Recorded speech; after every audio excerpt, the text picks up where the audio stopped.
मी अजित चव्हाण. रणसंग्राममध्ये आज आपण आलो आहोत अमरावतीमध्ये. अमरावती हे विदर्भातलं अत्यंत महत्त्वाचं शहर आहे.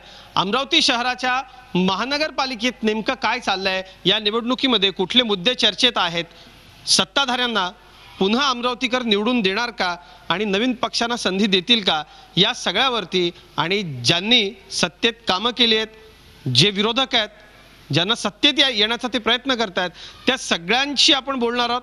अमरावतीमधले पत्रकार, सामाजिक कार्यकर्ते, विविध क्षेत्रात काम करणारी मंडळी आणि राजकीय पक्षांचे कार्यकर्ते, पदाधिकारी या कार्यक्रमामध्ये आहेत. रणसंग्रामची थेट आपण सुरुवात करूयात आणि या कार्यक्रमाला उपस्थित असलेल्या पाहुण्यांची ओळख आपण सुरुवातीला करून घेऊयात. या शहराच्या मावळत्या महापौर रीना नंदा कौर आपल्याबरोबर आहेत. रीनाताई, आपलं स्वागत या कार्यक्रमामध्ये. माझ्याबरोबर सुनील खराटे आहेत, शिवसेनेचे ते महानगर प्रमुख आहेत.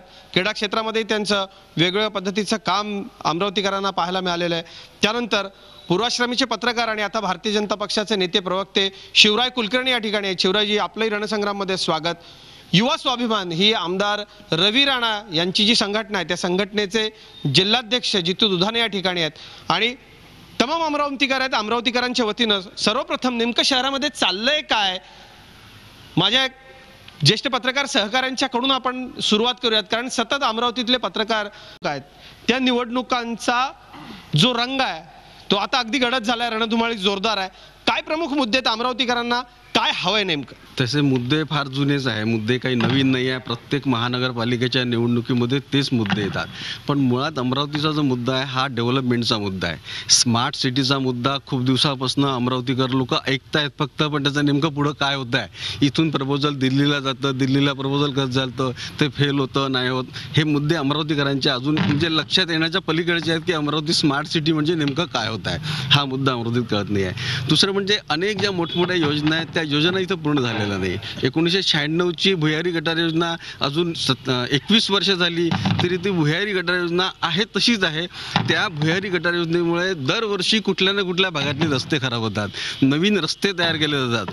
मग या रस्त्यांमध्ये भ्रष्टाचार होतो, करप्शन होतो आणि त्या कंत्राटदाराला ब्लॅकलिस्टेड केलं जातं. एक महानगरपालिकेचे आयुक्त ब्लॅकलिस्टेड करतात, दुसरे महानगरपालिकेचे आयुक्त आले की त्यांना व्हाईट लिस्ट केलं जातं. म्हणजे हे अशा पद्धतीचे भ्रष्टाचार आणि असे अनेक मुद्दे महानगरपालिकेच्या निवडणुकीमध्ये महत्त्वाचे आहेत. या ठिकाणी घोटाळे जे झाले आहेत त्या घोटाळ्यांच्या बाबतीत मोठे आरोप केले जात आहेत आणि सत्ताधारी म्हणतात आमच्याकडून काम भरपूर झालेलं आहे. आपण सुरुवात करूयात महापौरांपासून. महापौर, कशाच्या जोरावरती तुम्ही मतं मागतायत, काय नेमकं या निवडणुकीमध्ये तुमच्या सत्तेच्या काळामध्ये झालेलं आहे, थोडक्यात काय अमरावतीकरांना सांगा. गेल्या 15 वर्षापासून महानगरपालिकेत काँग्रेसची सत्ता आहे आणि आम्ही रोड असो, नाल्या असो, राजापेठ उड्डाणपूल असो, की आज तुम्हाला शहरभर LED लाईट दिसत आहे, स्टार बसेस आहे, आज महिलांसाठी बस आहे आणि हे सर्व मुद्दे जे आज मुस्लिम एरियामध्ये हॉस्पिटल्स आहे आणि हे सर्व मुद्दे आहे आणि आम्ही विकास केलेला आहे. याच्या माध्यमातून आम्ही लोकांपुढे जाणार. महापौर म्हणतायत मुस्लिम परिसरामध्ये हॉस्पिटल आहे, पूल आहे, असं सगळं आहे. शिवरायजी, महापौरांच्या दाव्यामध्ये कितपत तथ्य आहे? विरोधी पक्ष भाजप कशाच्या जोरावर लोकांकडून मतं मागतोय, कामं केली आहेत का यांनी?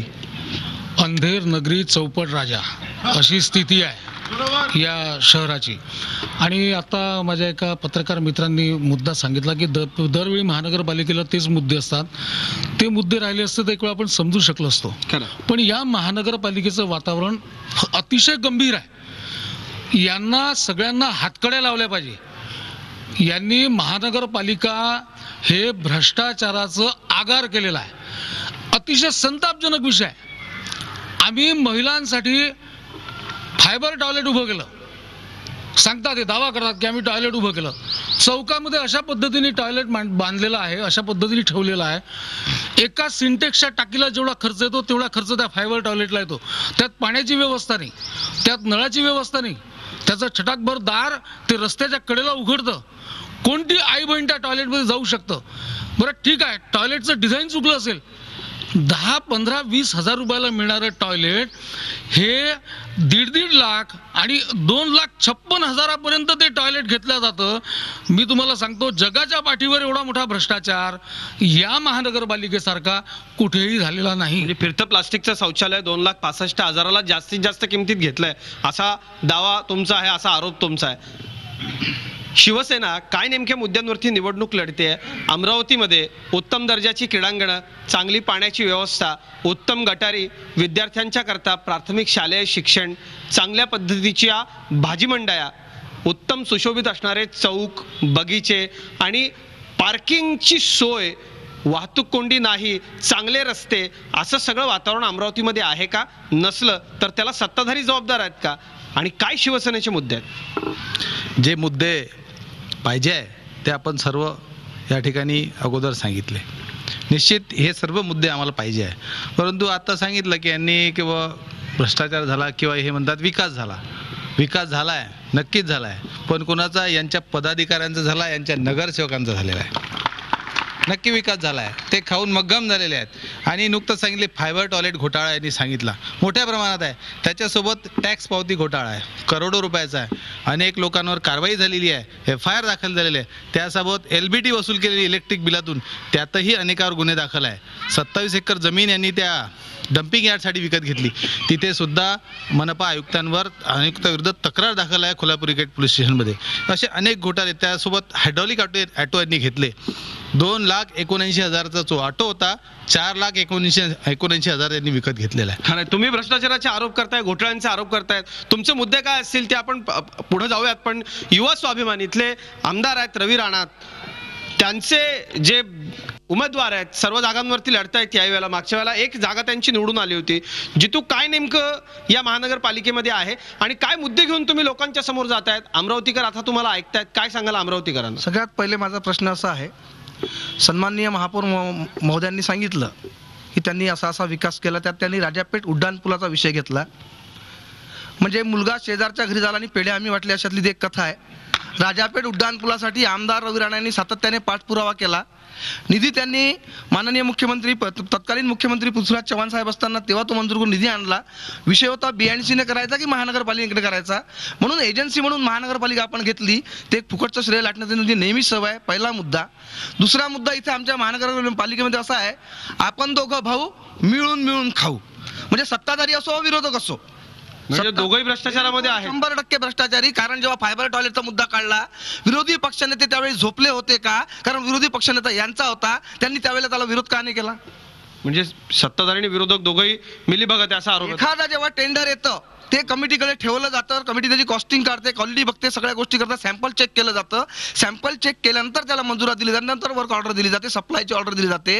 ही सर्व प्रोसेस होताना सत्ताधारी आणि विरोधी पक्ष हे दोघेही त्या समितीमध्ये असतात, स्टँडिंगमध्ये असतात. मग ते स्टँडिंग कमिटीचे जे मेंबर असतील किंवा विरोधी पक्षनेते असतील, यांना या सगळ्या गोष्टी माहीत असताना तेव्हा ते मूग घेऊन बसले. कारण यांनी सांगितलं गब्बर झाले, आमची अमरावती महानगरपालिका सोन्याचं अंड देणारी कोंबडी आहे, त्याच्यामुळे इथे गोल्डन गँग चालते.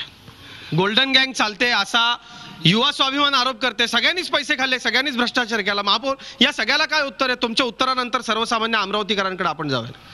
विरोधक कधीही विरोध करत असतात. भ्रष्टाचार झाला हे म्हणतात. माननीय गुडेवार सरांना इथे आणल्या गेलं, यांच्याच लोकांनी आणलं. भ्रष्टाचार झाला, कोणावर कारवाई झाली का, कोणाला FIR दर्ज झाले का, हे तुम्ही दाखवून द्या. आणि त्याच्यानंतर यांनीच त्यांना पाठवलं. हे असे आहेत. आणि तुमचा थेट नक्की आरोप कोणावर आहे? आरोप म्हणजे आता यांना माहित आहे, हे जसं आता जितू दुधानेनी म्हटलं की उडानपुलाचा विषय आहे. आम्हालाही माहित आहे आमदार कसे आहेत आणि कसे ते हे करतात. आणि हे आता शिवराय कुलकर्णी भाऊनी सांगितलं फायबर टॉयलेटचं घोटाळा झाला असता तर ते सिद्ध झालं असतं ना. मग सिद्ध झालं नाही. आणि मी सर्व नगरसेवकांना समान निधी दिलं. त्यांनी जर काम केलं नाही तर माझी काय चूक? बडनेरा म्हणतात विकासापासून दूर आहे. 1 कोटी आम्ही बडनेराला तिथे निधी आहे आमच्या हेडवर. मग नगरसेवक काम करत नाही तर त्याचा दोष कोणाला द्याव?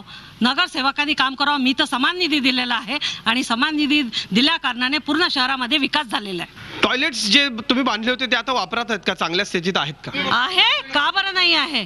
जे आहे ते आहेत. गुन्हा झाला म्हणतात, हे भ्रष्टाचार झाला, पण कोणावर कारवाई झाली का हे सांगा ना. टॉयलेट्स वापरात आहेत असं महापौर म्हणतात आणि निधी दिला होता असं आहे की तुमच्यावर त्यांनी तुमचा जो कॅमेरा निशाणा साधला. तुमचा जो कॅमेरा आहे, या कॅमेराचा जरूर सगळ्या वाहिन्यांनी वापर करावा. अमरावतीमध्ये कुठे ते फायबर टॉयलेट टिकलेलं नाही, कारण की ते टपरी होतं, तकलादू होतं. त्याचे तुकडे तुकडे पडले. काही ठिकाणी तुम्हाला 2,65,000चं एक टॉयलेट. काही ठिकाणी तुम्हाला त्याचे अवशेष सापडू शकतात. ते अवशेष पाहायला जरूर आपण सगळेजण येऊन जाऊ. मला आणखीन एक मुद्दा सांगायचा आहे अजितजी, अतिशय महत्त्वाचा आहे की रस्ते केले, रस्ते झाले, पैसा आला, उभा झाला, रस्ते झाले, स्ट्रक्चरल ऑडिट झालं त्याचं कधी? 3 महिन्यामध्ये केलेला रस्ता गावातले लोक येऊन दाखवून राहिले की इथे रस्ता होता की नव्हता, ही स्थिती येते. या 2 वर्षांमध्ये धुळीच्या लोटात प्रवास करताना थोडाफार आम्ही ते अनुभव घेतलाय. काय तुमचा नेमका मुद्दा? महापौर मॅडमने आता सांगितलं की मी सगळ्या नगरसेवकांना समान निधी दिला, आणि आपण सुरुवातीला म्हटलं की आमचा एकच नगरसेवक होता, त्यांचे 8 नगरसेवक त्यांचा पक्ष सोडून आमच्या पक्षात आले. ते स्वतःचे नगरसेवक सांभाळू शकले नाही, ते शहर काय सांभाळतील? पहिला माझा हा प्रश्न. दुसरा माझा प्रश्न महापौर महोदयांना आहे की त्यांनी आमदारांबद्दल वैयक्तिक टीका केली. आमदार आणि महानगरपालिका स्वायत्त संस्था आहे. आमदार एक आमदार म्हणून, लोकप्रतिनिधी म्हणून लोकांच्या सेवेसाठी सातत्याने निधी आणण्याचं काम करतात. यांनी 3 वेळा कोर्ट मॅटर केलं. जेव्हा जेव्हा आम्ही निधी आणला, यांचे पक्षनेते किंवा यांचे जे सत्ताधारी होते कोर्टात गेले आणि अडीच वर्ष प्रकरण यांनी थांबून ठेवले. याच्या सामान्य जनतेचं नुकसान होतंय. फक्त श्रेयाच्या लढाईसाठी यांनी सर्व कामं, सर्व निधी. आमदार श्रेयाची लढाई करत नाही असं तुम्हाला म्हणायचं आहे? आमदारांनी निधी आणला, त्याचा पत्रव्यवहार आम्ही पाठपुरावा केला, आमच्याकडे सगळे पुरावे आहेत. फक्त यांचा विषय कसा होता? कोर्ट मॅटर मध्ये आमदार नव्हते का? तो निधी आम्हाला परत भेटला, तो निधी आम्हाला कोर्टाने परत दिला आणि आम्ही कामं सुरू केले. महापौर मॅडम, कोर्टाचा अवमान करू नका. काम झालं असतं तर लोकांनाच फायदा झाला. कामं केले, पण 2.5 वर्षानंतर केले, आम्ही केले. म्हणजे कामं 2.5 वर्ष लोकांची यांनी थांबवून ठेवले. आपण महापौरांशी बोलूया आणि थेट आता लोकांमध्ये जाऊया. सन्माननीय जितू दुधानी यांनी सांगितलं की काँग्रेसमध्ये भ्रष्टाचार झाला, मान्य केलं. आणि तुमच्या सगळ्या लोकांनी मिळून भ्रष्टाचार केला असं त्यांचं म्हणणं आहे. ते नंतर बोलतो मी. तर पहिल्यांदा काँग्रेसबद्दल बोलतो. त्यांचं म्हणणं आहे की यांनी भ्रष्टाचार केला आणि त्यातले आता 8 नगरसेवक त्यांनी घेतले. म्हणजे आता इथला भ्रष्टाचार करून झाला.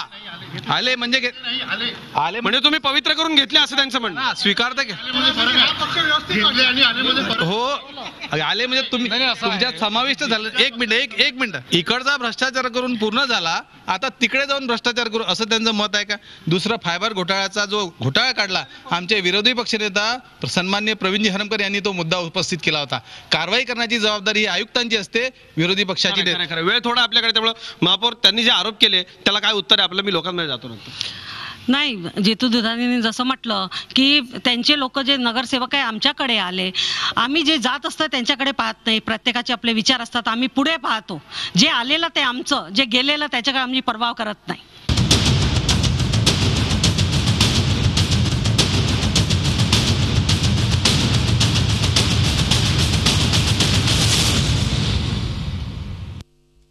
रणसंग्राममध्ये पुन्हा एकदा स्वागत. आपण अमरावतीमध्ये आहोत. अमरावतीकर विविध त्यांच्या नागरी समस्या ज्या आहेत त्या या ठिकाणी सांगतायत आणि काय अपेक्षा अमरावतीकरांना आहेत त्या बोलून दाखवत आहेत. आपल्याबरोबर इथे एक विद्यार्थिनी आहे.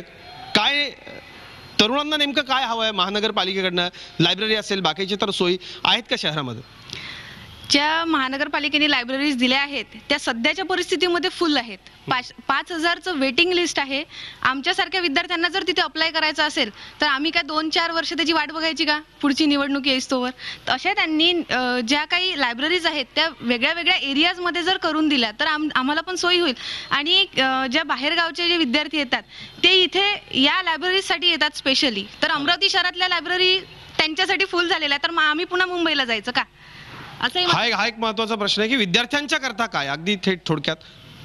अमरावती महानगरपालिकेच्या अनेक या ठिकाणी शाळा आहे आणि अमरावती शहर आपण शिक्षणाचं माहेरघर म्हटलं जातो. आणि सुनील देशमुख आमदार जे राहतात त्या ठिकाणी महानगरपालिकेची शाळा आहे आणि बोटावर मोजणे जोगते 4 ते 5 विद्यार्थी त्या शाळेत आहे आणि अनेक त्या ठिकाणी शिक्षक आहे. आणि 4 विद्यार्थ्यांसाठी किती पगार दिला जातो याचा महानगरपालिकेने विचार करावा. त्याचबरोबर आता बंडेरा अमरावती उड्डाणपूल सुरू आहे आणि निवडणुकीच्या तोंडावर आधी आमदार रवी राणांनी त्याचं उद्घाटन केलं, अजूनपर्यंत पूर्ण व्हायचं आहे. आणि त्याच्याच बरोबर नंतर शिवसेनेनं उद्घाटन केलं, अजूनपर्यंत तो अपूर्वच आहे. आणि एका सुज्ञ नागरिकांनी राजापेठचा जो सध्या उड्डाणपूल सुरू आहे आणि जेणेकरून हा तरी पूल पूर्ण होऊ द्या, पूल पूर्ण झाल्यानंतर एकेकाने उद्घाटन करा असं त्या ठिकाणी लिहिलेलं आहे. काय आपला मुद्दा? पत्रकारांनी आता एक प्रश्न उपस्थित केला होता की 96 पासून झालेली भुयार गटर योजना मंजूर ज्यावेळेला युती सरकार होतं आणि त्यावेळेला ती मंजूर झालेली योजना गेले 21 वर्षामध्ये ही काँग्रेस काँग्रेस आणि ज्यांचं सातत्यानं 15 वर्ष महानगरपालिका काँग्रेस आणि राष्ट्रवादी सरकार आहे, हे असून सुद्धा करू शकले नाही. म्हणजे 1-2 पिढ्या तरुण झाल्या. 2 पिढ्या तरुण झालं आणि आता पुढे हे किती करणार. त्याच्यानंतर त्याच्याशिवाय आता गेली 5 वर्ष जर आपण सर्व शहरवासियांनी पाहिलं असेल ते एकच पाहिलं की महानगरपालिकेमध्ये विकासासाठी किंवा कुठल्या गोष्टीसाठी पक्ष भांडले नाहीत, तर त्यांचा नेत्याचा मुद्दा की हा पक्ष नेता नको, मग हा गट नेता नको, एवढ्यासाठी पूर्ण 5 वर्ष महानगरपालिकेचे राष्ट्रवादी आणि काँग्रेसच्या नेत्यांचे आपण भांडणं पाहिल्या. आणि त्याच्यामुळं ह्या काँग्रेस सरकारला, ह्या महानगरपालिका असलेल्या काँग्रेस आणि राष्ट्रवादीच्या या शासनाला लोकांनी धुडकावून लावलेला आहे. आणि आज आपण पाहताय की त्यांना तो उमेदवारी मिळणंही कठीण झालं होतं. खरं म्हणजे 22 वर्षांची जी भुयारी गटार योजना आहे, पुन्हा एकदा त्या भुयारी गटार योजनेचा मुद्दा निघाला. सुनील खराटे, क्रीडा क्षेत्रामध्ये तुमचं काम आहे चांगलं, पण काय नेमकं इथल्या विद्यार्थ्यांना उत्तम क्रीडांगण आहेत का, चांगल्या व्यायामशाळा दिलेल्या आहेत का, लायब्ररीज आहेत का, हेही सगळे मुद्दे आहेत. जितू, हे जे सगळे इथं आता मुद्दे उपस्थित झाले, सगळे पक्ष सांगतात आतापर्यंत, मध्यंतरीच्या काळामध्ये काही काळ भारतीय जनता पक्षालाही पाहिलं इथं लोकांनी. काय वाटतं या मुद्द्यांवरती, तुमची आश्वासनं काय असतील आणि का झालं नाही आतापर्यंत? सगळ्यात महत्त्वाचा प्रश्न असा आहे की ज्यांच्याकडे सत्ता येते त्यांना हा विश्वास नसतो की पुढच्या वेळेला सत्ता येईल किंवा नाही. त्यामुळे मिळालेल्या संधीचं सोनं करण्याचा प्रत्येकजण प्रयत्न करतो. युवा स्वाभिमान पार्टीचा जो अजेंडा आहे, जो वचननामा आहे, आम्ही प्रामुख्याने 5 गोष्टींवर भर देणार आहोत. सगळ्यात पहिली महत्त्वाची गोष्ट की शहराचं सौंदर्यीकरण आणि मूलभूत सुविधा पूर्ण करणे. दुसरं, पर्यावरणाचा त्यांनी विषय काढला. एका पर्यावरणाच्या मुद्द्यावर मी स्वतः भांडलो होतो 3 महिन्याआधी. छत्री तलावापाशी जे वन उद्यान होतं त्या ठिकाणी मी स्वतः त्या ठिकाणी सहभाग घेतला होता. पर्यावरणाचं संतुलन आम्ही निश्चितपणे राखू. विज्ञान आणि तंत्रज्ञानाची सांगड घालून एक नवीन टेक्नॉलॉजी अवलंब करून आपण शहराच्या विकासाला एक वेगळं वळण देऊ. कारण पारंपरिक विकास सगळेच करतात, पण नाविन्यपूर्ण विकास करायचा आहे, हा युवा स्वाभिमानचा एक अजेंडा आहे. तिसरा महत्त्वाचा मुद्दा आहे की आम्ही गृहिणी, विद्यार्थी आणि श्रमजीवी कष्टकरी लोकांना, त्यांनी हॉकर झोनचा मुद्दा काढला, त्यांना माहिती आहे हॉकर झोनसाठी आम्ही स्वतः 5 वेळा मोर्चे काढलेले आहेत आणि 4-5 मीटिंग आमदार रवी राणा साहेबांना लावलेला आहे. हॉकर झोन निश्चित करा, आम्ही हॉकरचा सुद्धा विचार करणार आहे. यासोबतच त्यांनी शाळेचा मुद्दा काढला. महानगरपालिकेच्या ज्या ओस पडलेल्या शाळा आहेत त्या ठिकाणी चांगल्या मोठ्या कंपन्यांसोबत टायअप करून एक आपण इंग्रजी कॉन्व्हेंट जर सुरू केले तर निश्चितपणे विद्यार्थ्यांना चांगलं शिक्षणही मिळेल आणि महानगरपालिकेच्या शाळांचा जागेचा चांगला सदुपयोग होईल. त्यामुळे तो सुद्धा आम्ही प्रयत्न करणार. सुविधा दिल्यानंतर विद्यार्थी आपोआप येतात. इंग्रजी मीडियमच्या शाळा म्हटलंय मी, इंग्रजी मीडियमच्या आमची सत्ताच नाही ना, आम्ही कुठून आणणार आहे? आमची सत्ता नाही, महानगरपालिकेत आमची सत्ता नाही. त्यांचं म्हणणं असं आहे की आम्ही झाल्यानंतर करू, म्हणजे श्रेयाचाही प्रश्न येणार. त्यांचं म्हणणं आहे झाल्यावर करू म्हणजे श्रेयाचाही वाद होणार नाही. शिवराजी, खूप महत्त्वाचे मुद्दे इथे आणि काही संवेदनशील मुद्दे आहेत ज्याच्याकडे राजकीय पक्ष कायम दुर्लक्ष करतात.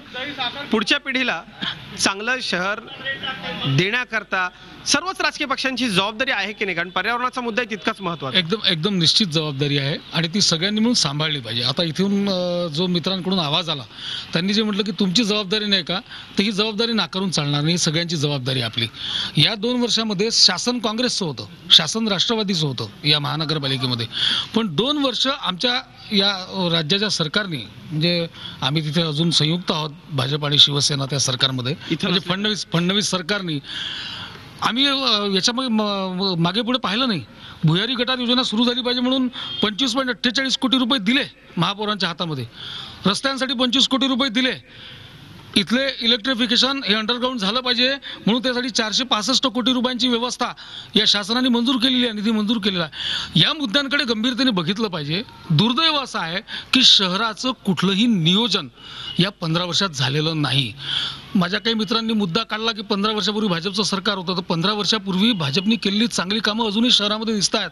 आज जे भुयारी गटार योजनेच्या फक्त जोडण्या बाकी आहेत ना, त्या काळात झालेल्या आहेत. भुयारी गटार योजनेच्या फक्त जोडण्या बाकी आहेत, त्या काळात झालेल्या आहेत. दुसरा मुद्दा, या अमरावती शहराला 84 वर्ष रंगमंदिर नव्हतं. शेवटचं बालगंधर्वांचं नाटक इंद्रभुवन थिएटरमध्ये झालं होतं, त्यावेळी संत ज्ञानेश्वर सांस्कृतिक संकुल उभं झालं. ही त्यांची देण आहे, ती दिसते आहे. पण या 15 वर्षामध्ये या शहराचं नियोजन झालं नाही. प्राथमिक शाळांची दुरवस्था आहे, त्यात इंग्रजी माध्यम सुरू करायचं, मराठी माध्यम सुरू करायचा नंतरचा विषय. मराठी माध्यमाच्या शाळा असल्या पाहिजे, पण शाळा चांगल्या झाल्या पाहिजे. सार्वजनिक आरोग्याचा विषय, सार्वजनिक आरोग्याचा विषय भयंकर कठीण विषय. या गावामध्ये डास इतक्या मोठ्या प्रमाणामध्ये आहे खरं इथल्या डासांचा अनुभव मी स्वतः वैयक्तिक अनेक वेळा घेतलाय. म्हणजे काही भागात मुरमुरे इतके डास आहेत, पण आता अर्थात त्या डासांचं पालकत्व कुणाचं हा चर्चेचा विषय.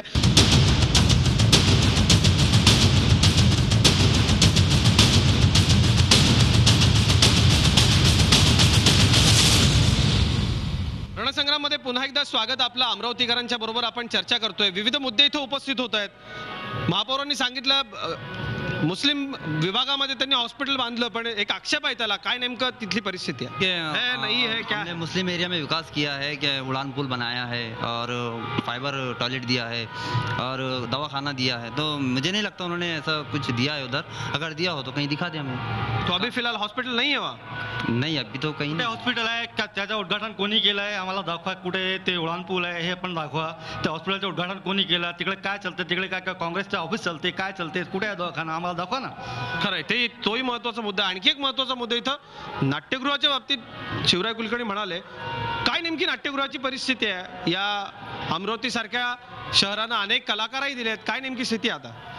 एका चांगल्या उद्देशानं संत ज्ञानेश्वर नाट्यगृह या ठिकाणी बांधण्यात आलं, की ज्या ठिकाणी जी व्यावसायिक रंगभूमीवरची नाटकं आहेत, पुण्या मुंबईकडे होतात, ती नाटकं आपल्याकडे स्वस्त दरामध्ये बघायला मिळावी. या ठिकाणच्या स्थानिक कलाकारांना तिथे एक रंगमंच उपलब्ध व्हावा, इतक्या चांगल्या हेतूनं बांधलेल्या नाट्यगृहाचं मंगल कार्यालय झालेलं आहे. आणि खाजगीकरणाच्या माध्यमातून याला जबाबदार कोण आहे असं वाटतं? याला जबाबदार इथं ज्यांनी कोणी हे नाट्यगृह आहे याचं खाजगीकरण केलं आणि त्या कंत्राटदाराला 30 वर्षाच्या लीजवर जवळपास मालकी हक्कानं दिल्यासारखं नाट्यगृह त्याच्या परिवाराला दान करून हे संतापजनक आहे.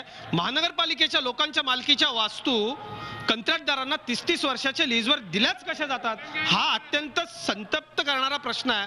खरं आहे. आणखी काही प्रश्न इथं उपस्थित आपल्याला मगाशी आणखी काही बोलायचं होतं थेट? सर, मला बोलायचं आहे की जो कचऱ्याचं विभाजन असते, ओला कचरा सुका कचरा, तो अजूनही होत नाही आहे. सुक्याचं विभाजन ते होत नाही आहे. ते सगळं एकत्र नेलं. कचऱ्याचा डोंगर वाढलाय असं सांगितलं होतं आता इथेच. पुढचे काही मुद्दे या ठिकाणी आहेत. अगदी थोडक्यात मला एक म्हणायचं होतं की दादासाहेब खापर्डे भारतरत्न त्यांची जी वास्तू जीर्ण अवस्थेत आहे त्याच्याकरता महानगरपालिका काय करते आहे? आणि हे अमरावतीचं भूषण आहे. आजच्या नवीन युवा पिढीला माहीत नाही की दादासाहेब खापर्डे कोण होते आणि त्यांनी काय केलं क्रांतिकारकांकरता. मोठमोठे लोकमान्य टिळक, त्याच्यानंतर स्वामी विवेकानंद, गजानन महाराज यासारखी मोठी विभूतिमत्व तिथे येऊन गेले. पण आज ते जर वाडा तुम्ही बघितला तर तुम्हाला सुद्धा वाईट वाटेल. आणि दुसरं म्हणजे या 2-3 महिन्याच्या काळामध्ये जवळपास 10 तरुणांचा रस्त्यावर जीव गेला. तर ही बेशिस्त वाहतूक रहदारी ही कोणाची जबाबदारी आहे? खरं. आणि अशा वास्तू शहरामध्ये असणं तरुण पिढी करता ते प्रेरणास्थान आहे. आणि 10 तरुणांचा जीव जाणं खरंच हे धक्कादायक आहे. अगदी थोडक्यात थेट अमरावतीमध्ये आता मी एक गोष्ट सांगेल की झाल्या गोष्टी झाल्या. अमरावती ही अंबाबाईची अमरावती आहे. भारताला प्रथम राष्ट्रपती ह्या महिला राष्ट्रपती अमरावतीने दिल्या. या ठिकाणी महिलांना रस्त्यावर टॉयलेट नाही. राजकारण करू नका. पक्षीय राजकारणच नाही आहे. आया बहिणी आमच्या टॉयलेटला जातील कुठं? पक्षीय राजकारण कुठं? अरे पैसे खा ना, पण 1-2 महिला तिथं जाऊ शकल्या पाहिजे असं तर स्ट्रक्चर तयार करा. झाल्या गोष्टी दादा झाल्या. आता नवीन जी पिढी येईल त्याच्यामध्ये पक्षांनी तिकिटा वाटप केल्या, घोळ केला. प्रदीप बाजारांसारखा सिनियर माणूस कुठंच पक्षाच्या पातळीवर नाही. हे जे सभागृह तुम्हाला अलॉट करून दिलं, हा अनिल आपला मागं बसलेला आहे, सतत कामात असणारा, आज त्याला प्रतिनिधित्व नाही. प्रमोद पांडेसारखा अभ्यासू माणूस आज तिथं लिस्टवर दिसत नाही. मग सभागृह जर चांगलं असेल तर विकास होईल. रीनाताई, ज्या हॉस्पिटलचा तुम्ही उल्लेख केला ते नाहीच आहे तिथं काँग्रेसचं कार्यालय असं ते म्हणते. नाही, मुस्लिम एरियामध्ये हॉस्पिटल आहे. माननीय रावसाहेब शेखावत यांनी त्याचं उद्घाटन केलं होतं. आणि तिथे हॉस्पिटल ते जे शासनात बसले त्यांनी डॉक्टर्स अलाउट करावे ना. ते आमचं काम नाही आहे. आम्ही कसं डॉक्टर देऊ? आणि आज तुम्हाला माहित आहे, आता जितू दुधाणेंनी म्हटलं की निधी येते आणि त्याच्यावर आमदार हे करतात. राज्य शासनाची जबाबदारी. हो, राज्य शासनाची जबाबदारी. राज्य शासन तुमचं शिवराय कुलकर्णी द्याल का तिथे आपण डॉक्टर्स? नाही, राज्य शासन महापालिकेचे काही डॉक्टर्स असतात. मी तुम्हाला सांगतो. बडनेराला जुन्या वस्तीमध्ये गरीब वस्ती आहे, शेतमजुरांची वस्ती आहे, त्यांना माहिती आहे. विलास इंगोले महापौर होते अमरावतीचे. माझ्या माहितीनुसार या गोष्टीला 10 वर्ष झाले असतील, मला साल आठवत नाही. 10 वर्षापूर्वी 15 वर्षापूर्वी एक मोठं सुतिकागृह बांधण्यात आलं महानगरपालिकेच्या पैशातून. अतिशय सुंदर बांधण्यात आला. 15 वर्ष झाली त्याला कुलूप आहे. राज्य शासनाने दिले पाहिजे. मागितले का तुम्ही कधी? पाठपुरावा केला का उपोषणाला बसले नाही? पाठपुरावा केला का म्हणतात? केलाय का पाठपुरावा? शिवराय भाऊ, सत्तेत तुम्ही आहे, आम्हाला तुमचा सत्तेसाठी आम्ही तुम्हाला पाठिंबा दिला. एक मिनिट बडनेर आला, ट्रामा केअर आम्ही मंजूर करतलं, इमारत तयार झाली, मशीन येऊन पडलेली आहे, सगळं तयार आहे. सुरेश शेट्टी साहेब राज्यमंत्री आरोग्यमंत्री असताना पासून ते आजच्या आरोग्य मंत्र्यापर्यंत दीपक केसकर साहेबांपर्यंत आम्ही सातत्याने पाठपुरावा करतोय, पण अजूनही तिथे डॉक्टर्स आलेले नाहीत. दीपक सावंत आरोग्यमंत्री, माफ करा ताई, ज्या पद्धतीनं आता हे सगळे महत्त्वाचे मुद्दे सांगितले, मी आता कार्यक्रमाच्या शेवटाकडे येतोय. कार्यक्रमात उपस्थित झालेले जे काही मुद्दे आहेत ते सगळे मुद्दे आपण विचारात घेतलेत का? आणि सगळ्यात महत्त्वाची गोष्ट म्हणजे अमरावतीकरांकरता ज्या छोट्या छोट्या गोष्टी आहेत, म्हणजे पार्किंगची समस्या असेल, ठिकठिकाणी रस्ते खराब आहेत, भुयारी गटार योजनेचं काम अनेक वर्ष सुरू आहे, महिलांच्या करता स्वच्छतागृह नाही आहेत, भाजी मंडया नाही आहेत, अभ्यासकांची संख्या वाढली पाहिजे, उत्तम बगीचे झाले पाहिजे, हे सगळं आपण कराल का? आम्ही अभ्यासपूर्वक अभ्यास केलेला आहे आणि जिथपर्यंत विकास झालेला आहे आमच्याकडून साधलेला आहे आम्ही केलेला. 2.5 वर्षापासून मी महापौर आहे आणि तुम्हाला माहीत आहे की आज जिथे जिथे रस्ते झाले, काँक्रिटीकरण झाले, रोड जिथे जिथे विकास झाला आहे पूर्ण शहरामध्ये दिसत आहे आणि लोक त्याचा फीडबॅक आम्हाला देत आहे. आणि या माध्यमातून या मुद्द्यावरून आम्ही नक्कीच लोकांपुढे जाऊ. आम्ही विकास केलेला आहे आणि काँग्रेसची सत्ता नक्कीच येईल. काँग्रेसची सत्ता नक्की येईल असं तुम्ही म्हणताय. शिवसेना ज्या पद्धतीनं लोकांच्या समोर जाते आहे, मुद्दे मांडते, ते मुद्दे तर आहेच, पण आता या कार्यक्रमामध्ये जे अमरावतीकरांनी मुद्दे मांडले ते काय आपल्यापासून लपलेले नाही आहेत. मग मोठमोठे प्रकल्प आणायचे, स्मार्ट सिटी करायची, मोठमोठे उड्डाणपुलं बांधायचे, हे झालंच पाहिजे, पण जे बेसिक आहे त्याकडे लक्ष दिलं पाहिजे. काय तुमचा पक्ष याकरता विचार करतो? नक्कीच आमचा वचननामा आपल्यासमोर नुकताच येईल आणि माझं असं मत आहे की जे आता 5 वर्ष झालं आहे ते गेलं, कारण की त्याच्यावर चौकशी चालू आहे, कारवाई ज्याच्यावर होणार ते होणारही आहे, परंतु आता त्यावरच भांडत बसण्यापेक्षा अमरावतीकरांना आपण काय देऊ शकतो याच्यावर सर्वांनी विचार करावा आणि चांगल्यात चांगलं शोधून अमरावती ज्यांनी भ्रष्टाचार केला त्यांना सोडून द्यायचं नाही, सोडून द्यायचं नाही. मी अगोदर बोललो की त्या सर्वांवर चौकशी चालू आहे, त्यांच्यावर कारवाई सुद्धा होणारच आहे, त्यासाठी कोर्ट जबाबदार आहे, कोर्ट ते करणारच आहे. परंतु आता जे येणारं महानगरपालिकेचं इलेक्शन आहे त्या इलेक्शनमध्ये जेवढे उमेदवार आहेत त्या सर्वांनी या गोष्टीचा सखोल विचार करावा आणि अमरावतीसाठी काय चांगलं होईल असं सर्वानुमते ठरवून जास्तीत जास्त चांगल्या पद्धतीने अमरावतीसाठी सुविधा कराव्यात.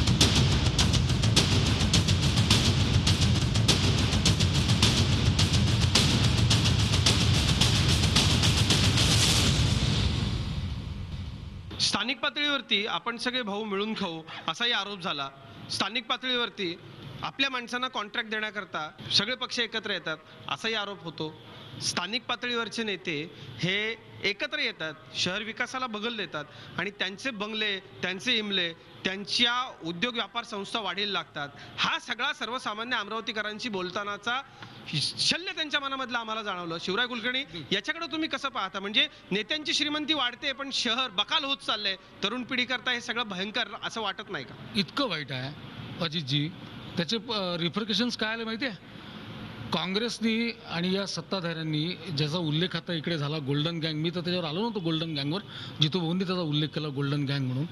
यांनी ज्या पद्धतीने हैदोस मांडला, शहरामध्ये वातावरण असं उभं केलं, शहरामध्ये वातावरण असं. तुमच्या आमदारांवरती आरोप आहे, भाजपच्या आमदारांवरती त्यांची गोल्डन गँग असल्याचा आरोप. मी देतो त्याचं उत्तर देतो ना. मला पहिले कंप्लीट करू द्या माझं म्हणणं की ही जी गोल्डन गँग आहे, या गोल्डन गँगनी जी शहरात दहशत उभी केली की तुम्हाला जागा घ्यायची असेल तर आमची परवानगी घ्यावी लागेल, तुमचं अनधिकृत बांधकाम वैध करून घ्यायचं असेल आमची परवानगी घ्यावी लागेल. ज्या पद्धतीने ही दहशत उभी केली त्याचा कळस असा झाला की ही गोल्डन गँग आता स्वतःला वाचवण्यासाठी पळत असताना परवा काँग्रेसच्या अध्यक्षांनी बेदम मार खाल्ला एका प्रामाणिक कार्यकर्त्याच्या हातचा. ही स्थिती का बरं होते शहरामध्ये? हे कोणत्याही पक्षात झालेलं नाही, असं आहे. आम्हाला बाकीच्या पक्षांच्या विरोधात लढायचं आहे, बाकीच्याही पक्ष विरोधात आम्हाला लढायचं आहे. आम्ही काही एकमेकांचे मित्र नाही या निवडणुकीमध्ये, पण काँग्रेसमध्ये एका काँग्रेसच्या अध्यक्षाला, काँग्रेसचा अध्यक्ष एका भ्रष्ट माणसाला उमेदवारी देतो म्हणून एक प्रामाणिक कार्यकर्ता त्याला बेदम मारतो, हॉटेलचे वेटर जाऊन त्याला सुटवतात. आता हे जे मला इथे प्रश्न विचारतात ना, हे त्याच्यामध्ये गेले होते सोडवायला, हे स्वतः साक्षीदार तिथे बसलेले. या पद्धतीने हे सगळं सुरू आहे. तुम्ही त्याची गंभीरता लक्षात. राज्यामध्ये तुमची सत्ता आहे, मुख्यमंत्री तुमचे. अमरावतीकरांना उत्तम मतं मागताना या सगळ्या गोष्टींना शासन होईल असं आश्वासन तुम्ही द्या. आम्ही निश्चितपणे तुम्हाला सांगतो, आम्ही या सगळ्या घोटाळ्यांना उघड करू. आम्ही यांची नावं महापौरताई म्हणतात नाव सांगा गोल्डन गँग मध्ये सांगू, आम्ही त्याची नावं सांगू. आता काय अडचण आहे? असं आहे, एक गोष्ट लक्षात घ्या तुम्ही, आम्ही त्याची नावं सांगू, घोटाळ्यांची चौकशी करू. आणि दुसरी गोष्ट की आम्ही नंतर आल्यावर तर देऊ, पण आम्ही आलेलो नसताना, आम्ही महानगरपालिकेत नसताना देवेंद्र फडणवीस सरकारने या महानगरपालिकेला कोट्यवधी रुपये दिले.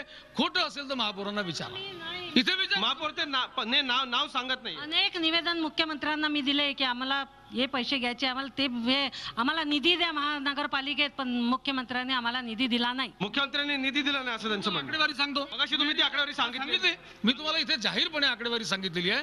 ही आकडेवारी काही लपून राहिलेली नाही, ही जाहीर असलेली आकडेवारी आहे. सबका साथ सबका विकास हा जो आमचा केंद्रातला नारा आहे, राज्यातला नारा आहे. इथे जे चिटिंग सुरू आहे, हे बघा, स्मार्ट सिटीसाठी एक प्रस्ताव, काही स्मार्ट सिटीचा मी त्याच्यावरती कार्यक्रम इथे अमरावतीत केला. अर्धा मिनिट आपल्याला घेईल. स्मार्ट सिटीसाठी जागा आहे. या शासनाने आणि या प्रशासनाने इथे गोरक्षणला दान दिलेली जागा यांनी स्मार्ट सिटीसाठी पाठवली. त्या संस्थेने ऑब्जेक्शन घेतलं, आम्ही ब्लॅकलिस्टेड झालो असतो, या शहराचं नुकसान झालं असतं. हे जे वागणं आहे हे बेजबाबदार आहे. अभ्यास करून आले, सांगतात की आम्ही समस्यांचा अभ्यास करू. गुडेवारांची बदली का झाली असा एक सवाल आहे. गुडेवारांची बदली का झाली महापौरांनी सांगावं. महापौरांनी स्वतः प्रस्ताव केला, महापौरांनी प्रस्ताव मंजूर केला, नामंजूर केला. मी तुम्हाला गुडेवार सांगतो काय, मी असं आहे मी जे तुम्हाला उदाहरण दिलं, महापौर गुडेवारांची बदली का झाली यांनी सांगावं, यांनीच आणलं, यांनीच पाठवलं. मी सांगतो, हे बघा, मी सांगतो ना, ऐकल्यानंतर बोला. गुडेवारांची बदली का झाली, का नाही होणार गुडेवारांची बदली? ज्या येलो झोनवर, ज्या ग्रीन झोनवर तुम्ही 40 लाख रुपयाचं बांधकाम करताना परवानगी देता, नियमबाह्य काम. 14वा वित्त आयोगाचा निधी आला. 14व्या वित्त आयोगाचा निधी येण्याच्या आधी या शहरामध्ये 36 कोटी रुपयाची कामं देऊन टाकली. निधी आलेलाच नाही, वर्क ऑर्डर काढल्या, पैसा नाही, नियमबाह्य काम केलं म्हणून गुडेवारांची बदली झाली असं तुमचं म्हणणं. ठीक आहे, कार्यक्रमाच्या शेवटाकडे आपण बोलतोय. जितू, या सगळ्या मुद्द्यांना, हे सगळे मुद्दे पाहिल्यानंतर काय वाटतंय आणि अमरावतीकरांना काय आव्हान आहे तुमच्या पक्षासाठी? शिवराय भाऊ, तुमचे पंतप्रधान काँग्रेस मुक्त भारतच्या गोष्टी करतात आणि तुम्ही काँग्रेस युक्त बीजेपीची अमरावतीमध्ये निर्मिती करत आहात. तुमच्या जो उमेदवार नाही, तुम्ही आयात करून उमेदवार घेतले. काँग्रेस मुक्त भारत असे नरेंद्र मोदी सांगतात आणि तुम्ही मात्र काँग्रेस युक्त बीजेपी असं अमरावतीचं पॅनल दिलेलं आहे. पहिली गोष्ट. दुसरी गोष्ट, आम्ही जेव्हा सत्तेवर येऊ 100% युवा स्वाभिमानचा महापौर होणार म्हणजे होणार. तिसरा पर्याय लोकांना पाहिजे, यालाही पाहिलं त्यालाही पाहिलं, आमचा महापौर होणार म्हणजे होणार. कार्यक्रमाचा शेवट मला करायचा आहे. एक मला अगदी थोडक्यात की काँग्रेसचे 2 किंवा 3 सन्माननीय अपवाद वगळता सगळेजण दुपट्टे टाकून आमच्या दारात आले होते. आम्ही त्यातले 2 किंवा 3 चांगले चेहऱ्यांचे अपवाद वगळता सगळे काँग्रेसवाले नाकारलेले आहे. युवा स्वाभिमान नावाची जी संघटना आहे रवी राणांची, ती काय राजकारण करते आणि कशा पद्धतीचं करते, बोलू द्या. एक नगरसेवक निवडून आला होता, यांचा नगरसेवक राजीनामा देणार होता. बडनेरा अमरावती महानगरपालिकेच्या नावासाठी 2 वर्षापासून राजीनामा दिलेला नाही आहे. यांनी आमच्यावर काय आरोप करायचे? मी आठवण करून दिली त्यांना. बघूया आपण रवी राणा काय करतात ते. जाता का शिवसेनेला निवडून द्यायचं, काय सांग? शिवसेनेला का निवडून द्यायचं ते मी सांगितलं अगोदर. मी सन्मान्य जितू भाऊच्या प्रश्नाला एक उत्तर देतो. जितू भाऊनी सांगितलं की हा निधी आमदार साहेबांना आणला. सेंट्रल गव्हर्नमेंटचा निधी आमदार आणू शकते का, हा पहिला माझा प्रश्न. त्याचं श्रेय सुद्धा हे लाटण्याचा नेहमीच प्रयत्न करतात. आणि यांचा एक उमेदवार जो कोऑप्शन मध्ये कृषी उत्पन्न बाजार समितीत भाजपच्या आशीर्वादानं गेला आणि आता इथे हे भाजपला विरोध करतात, म्हणजे यांची छुपी युती आहे का हे यांनी सांगावं. प्रत्येक ठिकाणी हा मुख्यमंत्री चांगला पण पक्ष खराब. भाजपचे मुख्यमंत्री देवेंद्र फडणवीस चांगले आहेत परंतु पक्ष खराब आहे. म्हणजे रवी राणा सर्वच मुख्यमंत्र्यांच्या व्यासपीठावर जातात असं म्हणायचं तुम्हाला? एक्झॅक्टली. आजपर्यंत तुम्ही इतिहास पाहिला तर त्यांच्या बॅनरवर पहिल्यांदा नारायण राणे होते, त्याच्यानंतर अशोकराव चव्हाण होते, त्याच्यानंतर पृथ्वीराज चव्हाण होते, त्यानंतर अजित पवार होते. आता मुख्यमंत्री देवेंद्र फडणवीस सुद्धा त्यांच्या बॅनरवर असतात. ते तुम्ही शहानिशा करा त्यांना. हा माझा प्रश्न आहे की याचं गुपित काय आहे? खरं खरं कार्यक्रमाच्या शेवटाकडे आपण वळतोय. खरं तर इथं अनेक प्रश्न अमरावतीकरांनी उपस्थित केले. बऱ्याच प्रश्नांना या राजकीय नेत्यांनी अगदी कसलेल्या पैलवान जसा दुसऱ्या पैलवानाच्या डावाला बगल देतो तशी बगल दिली, पण प्रश्न उपस्थित करणं हाच या कार्यक्रमाचा उद्देश होता. तमाम अमरावतीकर जे आता घरी बसून हा कार्यक्रम बघतायत त्यांच्या मनातले सगळे प्रश्न या तमाम अमरावतीकरांनी या ठिकाणी उपस्थित केले. अमरावतीकर सुज्ञ, मतदान आणि निकाल याचीच आता वाट पाहायची. रणसंग्राम मध्ये इथेच थांबतोय. ताज्या बातम्यांसाठी पाहत राहा झी 24 तास. रहा एक पाऊल पुढे.